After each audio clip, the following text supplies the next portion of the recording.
నమస్తే, welcome to our channel. నేను మీ Priyanka Rao. Present హైదరాబాద్లో అద్దెకు ఉండడానికి కూడా ఇల్లు దొరకలేని పరిస్థితి నెలకొంది. మరి ఇప్పుడున్న ఈ సిచ్యువేషన్ని బేస్ చేసుకొని ఎక్కడైతే మనకి ల్యాండ్స్ ఉన్నాయో అక్కడ అపార్ట్మెంట్స్ కట్టడానికో లేదంటే ఇండివిజువల్ ఫ్లాట్స్ కట్టడానికో ప్రయత్నాలు అనేవి జరుగుతున్నాయి. మరి ఈ సిచ్యువేషన్లో హైదరాబాద్లో ఏదైతే అనువైన ప్లేస్, రాబో రోజుల్లో ఏ ప్రాంతం అభివృద్ధి చెందబోతుంది, అక్కడ ల్యాండ్ వాల్యూ ఎలా ఉండబోతుంది అనేది ఈ వీడియోలో తెలుసుకుందాం. ఎందుకు అంటే ప్రతి ఒక్కరికి కూడా ఫ్యూచర్లో ఉండడానికి ఒక ఇల్లు అనేది ఒక కళ కాబట్టి దీని గురించి చాలామంది ఆశావాహులు ఉంటారు కాబట్టి వారి కోసం ఈ వీడియో. మరి దీని మీద మనకి క్లారిటీ ఇవ్వడానికి మనతో మాట్లాడడానికి మనతో పాటు ఉన్నారు realtor oxygen founder and CEO, legendary award winner and TEDx speaker doctor Nandi Rameshwara Rao garu. మరి వారితో మాట్లాడి మరిన్ని విషయాలు తెలుసుకుందాం. నమస్కారం సార్. నమస్తే అమ్మా.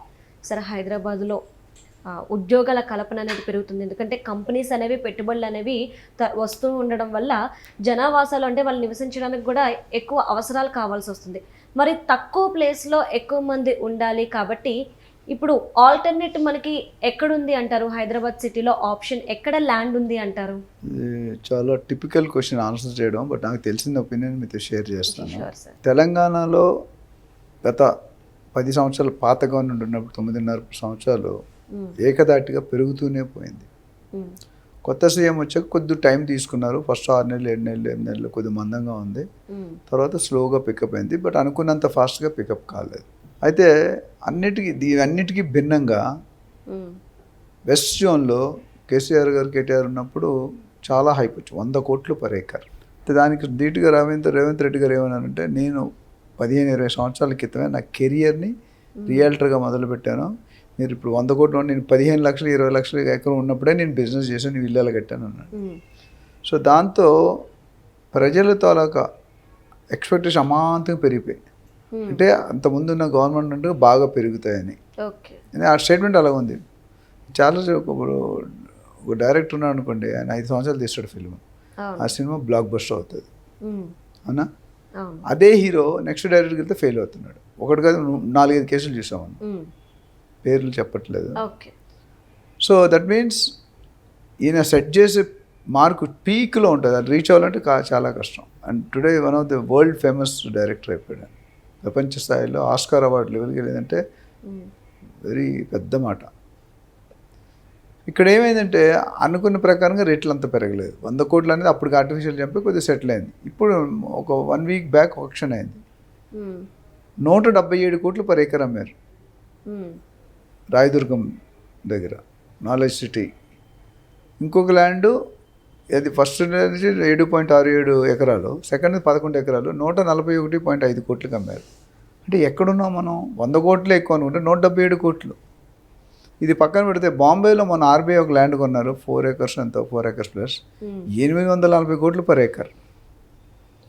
అంటే where is 50-60, where is 100, where is 170. So Hyderabad is going to rock in real estate respect to any party being the CM. అంత ముందున్న గత సీఎంలు అందరూ కూడా దీన్ని పాటుపడి ఎంతో కొంత కంట్రిబ్యూట్ చేశారు. అటు నందమూరి తారక రామారావు గారు, అంతకుముందు మర్రి చెన్నారెడ్డి గారు, నేతృజమల జనార్దన్ రెడ్డి, విజయభాస్కర్, అందరూ ఉన్నారు. విజయభాస్కర్ గారు, ఇప్పుడు రామారావు గారు, తర్వాత చంద్రబాబు గారు, రాజశేఖర్ గారు, కిరణ్ కుమార్ రెడ్డి గారు, రోషయ్య గారు, తర్వాత కేసీఆర్ గారు, దాని తర్వాత ఇప్పుడు రేవంత్ గారు. సో ప్రతిసారి హైదరాబాద్ ఎలా ఉందంటే 77-78 సంవత్సరాల్లో పెరిగింది. హైదరాబాద్ ఇంత స్టేజ్కి వచ్చింది. సో ఎందుకు పెరుగుతుందంటే, నేను చెప్పాను అంతకుముందు కూడా, ఈ ప్రపంచంలో భూమి అనేది ఎప్పటికీ పెరగదు. మొత్తం భూమిలో సోమన్ బాబు గారు ఏమన్నారంటే 75% ఓషన్స్ అంటే నీరు, ఇంకొక 5% గుట్టలు కొండలు, మిగిలినంత 20%. 50 సంవత్సరాలు నువ్వు పుట్టకముందు ఎంత ఉందో ఇప్పుడు 50 సంవత్సరాలు ల్యాండ్ అంతే ఉంది. కానీ పాపులేషన్ అమాంతం మనం ఎక్కడ కంట్రోల్, చైనా వాడు కంట్రోల్ చేస్తే మన సెకండ్ ఉన్నాడు, చైనా వాడు కంట్రోల్ చేస్తే మనం ప్రొడక్షన్ పెంచేస్తున్నాం. So where they will survive. ఒక ఎకరంలో 30 ఫ్లోర్ 40 ఫ్లోర్లు వేస్తున్నారు. తెలంగాణ గవర్నమెంట్ FSI తీసింది, ఏది ఫ్లోర్ స్పేస్ ఇండెక్స్ అంటారు. నెంబర్ ఆఫ్ ఫ్లోర్స్ హైట్ లేదు, 60, 70, 80, 90, 100 ఫ్లోర్స్ కూడా కట్టుకోవచ్చు అన్నారు. కానీ సామాన్యుడు కొనుక్కోడు. 10,000 15,000 ఇప్పుడు ఉంది. ఇప్పుడు ఈ 177 కోట్లకు చేస్తే ఇది ఎవరు కొన్నారు? ఇంకొక ఆశ్చర్యకరమైన రియల్ ఎస్టేట్ డెవలపర్స్ కొనలే, ఫార్మా కంపెనీ వాడు కొన్నాడు, ఎంఎస్ఎన్ రియాలిటీ. ఓకే. సో అది ఫార్మా వాళ్ళు, సాఫ్ట్వేర్, ఎఫ్ఎంసీజీ వాళ్ళు అందరూ కూడా, మెడికల్ వాళ్ళు కూడా రియల్ ఎస్టేట్ వైపే చూస్తున్నారు. ఒకప్పుడు మీరు చూసుకుంటే అగ్రికల్చర్ మీద బతికేవాళ్ళం మన ముత్తాతలు, తాతలు, అవునా? అవును సార్. తర్వాత లిటిల్ మెడికల్ ఫార్మా వచ్చింది, దాని తర్వాత ఎలక్ట్రానిక్స్ వచ్చింది, దాని తర్వాత ఐటీ వచ్చింది, దాని తర్వాత కంప్యూటర్స్ వచ్చింది, ఇప్పుడు లేటెస్ట్గా AI, artificial intelligence, data science కానీ, మెషిన్ లెర్నింగ్ కానీ. ఇప్పుడు ఇవన్నిటికీ మించిపోయింది రియల్ ఎస్టేట్. ఇది వాస్తవం. 30% of billionaires are from Hyderabad in India. అది గ్రేటెస్ట్. 30 రాష్ట్రాలు, 29 రాష్ట్రాల్లో హైదరాబాద్లో ఎలోన్ 30% ఉన్నారు. చాలా పెద్ద మాట. అందులో సగం మంది ఫార్మా కంపెనీలు ఉన్నారు, దివీస్ ల్యాబొరేటరీ, డాక్టర్ రెడ్డిస్, ఇవన్నీ. అంటే మిగతా రియల్ ఎస్టేట్తో పాటు మై హోమ్, రామేశ్వరరావు వీరందరూ ఉన్నారు. సో నేను చెప్పేది అంటే రియల్ ఎస్టేట్ ఎన్నటికీ తరగని మమత. ఓకే. ప్రతి ఒక్కడికి, ఈ భూమి మీద పుట్టిన ప్రతి అమ్మాయికి, అబ్బాయికి, మనిషికి సొంత ఇంటి కళ అనేది సహజం. అవును సార్. జనరల్గా మనం ఏమన్నా లైఫ్లో ఫస్ట్ మంచిగా చదువుకోవాలి, మంచి జాబ్ రావాలి, మంచి పెళ్ళి భార్య దొరకాలి, మంచిగా పిల్లలు పుట్టాలి, లగ్జరీ కారు కొనుక్కోవాలి, లాస్ట్కి వచ్చేది ఇల్లు కొనుక్కోవాలి.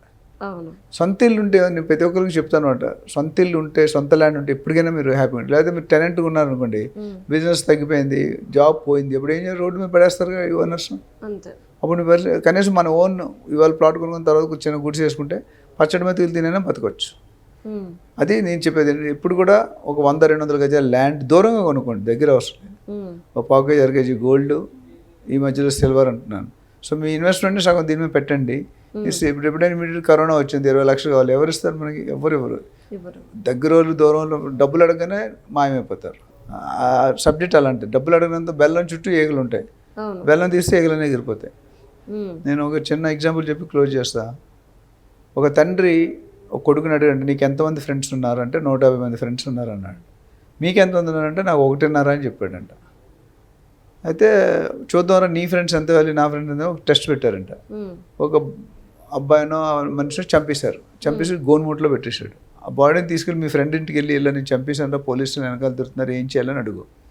ఒక ఫ్రెండ్ దగ్గరికి వెళ్తాడు, తలిపేసేస్తాడు, వినగానే తలిపేసేస్తాడు. ఇంకో ఫ్రెండ్ మాట్లాడి కూర్చొని, ఇది నేను రిస్క్ తీసుకున్నాడు. ఇట్లా ఒక 7-8 మంది దగ్గరికి ఎవడూ యాక్సెప్ట్ చేయలేదు. మళ్ళీ తిరిగి నాన్న ఎవరు యాక్సెప్ట్ చేయట్లేదు. సరే నా ఫ్రెండ్, చిన్ననాటి ఫ్రెండ్ ఉన్నాడు ఊర్లో, ఇదే బాడీ పట్టుకుని ఆయన దగ్గరికి వెళ్ళాడు. ఆ ఒక ఆయన పిలిచి, ఎవరు అంటే పలానా మనిషిని, అబ్బాయిని అంటే, అలా రాబాబు లోనికి రా, ఇది ఇట్లా ఉందంటే లోన్ పెట్టి ఇచ్చాడంటే, పెట్టి భోజనం పెట్టి, నువ్వు వెళ్ళానా, దీని గురించి నేను చూసుకుంటాను అని చెప్పి పంపించేశాడు. అంటే ఏమర్థమైంది దీన్ని బట్టి? అంటే ఫ్రెండ్స్ ఉండడం గ్రేట్ కాదు, ఎలాంటి ఫ్రెండ్స్ ఉన్నారు. ఆపదలో friend in need is indeed అని అంటారు మన చిన్నప్పుడు. సో అది ఎందుకు చెప్తుంటే, ఇక్కడ ఇల్లు కూడా మనకు అంతే అవసరం, గోల్డ్ కూడా అంతే అవసరం, సిల్వర్ కూడా అంతే అవసరం. సో ఇన్వెస్ట్మెంట్ షేర్ చేసుకునే వాళ్ళు ఎవరైనా డిస్ట్రిబ్యూట్ చేసుకోండి రిస్క్ని. కొంత రియల్ ఎస్టేట్లో పెట్టండి, కొంత గోల్డ్ సిల్వర్లో పెట్టండి, కొంత స్టాక్ మార్కెట్ పెట్టండి, కొంత మ్యూచువల్ ఫండ్స్లో పెట్టండి, కొన్ని ఎన్పిఎస్ బాండ్స్ ఉన్నాయి, అందులో పెడితే రిస్క్ ఉంటుంది మీకు. ఇంకొక లాస్ట్ మాట ఏంటంటే, చాలామంది ఖర్చు అయిన తర్వాత మిగిలింది సేవ్ చేద్దాం అనుకున్నారు, తప్పు. మీరు సేవ్ ఎంత చేయాలి, 30% సేవ్ చేయండి, పక్కన పెట్టేసాను, 70% అడ్జస్ట్ అవ్వండి. మటన్ బిర్యానీ, చికెన్ బిర్యానీ లేకపోతే దాల్ రోటీ, బట్ యూ షుడ్ సేవ్. ఒక మనిషికి 40 సంవత్సరాలు, 50 సంవత్సరాలు, 40-50 లక్షల అసెట్ బ్యాలెన్స్ ఉంటేనే వాడు మనిషి, లేకపోతే వాడు కెరీర్ లేదు, సంథింగ్ రాంగ్. దీని అనుభవం, పర్సనల్ ఎక్స్పీరియన్స్, రియల్ ఎస్టేట్ సంబంధం. సో ఇవన్నీ చూసుకుంటే డెఫినెట్గా ఫైనాన్షియల్ డిస్ట్రిక్ట్లో తక్కువ జాగాలో ఎక్కువ ఫ్లోర్స్ వస్తుంది. గ్రీన్ జంగల్ కాస్త కాంక్రీట్ జంగల్, వాటి ఆప్షన్స్ లేవు మనకి. రేట్లు అనేది అమాంతంగా పెరిగే అవకాశం ఉంది. ఇప్పుడు అందరూ వెస్ట్ వైపు చూస్తున్నారు. నేను దీని నుంచి కూడా ఇంకా తెల్లాపూర్, కొల్లూరు కూడా పికప్ అయిపోయింది. ఇంకా కొద్దిగా మీరు సంగారెడ్డి దాకా వెళ్ళిపోతున్నారు, షాద్నగర్ దాకా వెళ్ళిపోతున్నారు, ఇటు ముచ్చర్ల, కందుకూరు, చౌటుపల్లు, మేడ్చల్, కోంపల్లి, అక్కడ దాకా. సో మీరు డబ్బులున్న కెపాసిటీ కొనుక్కోండి. అండ్ దీనికి మనం రియల్టర్ ఆప్షన్లో ఇన్వెస్ట్మెంట్ అడ్వైజ్ అని ఉంది.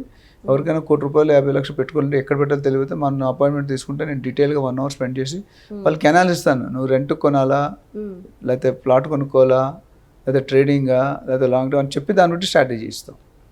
ఇప్పటివరకు కొన్ని వేల మంది హెల్ప్ చేస్తాం. Thank you.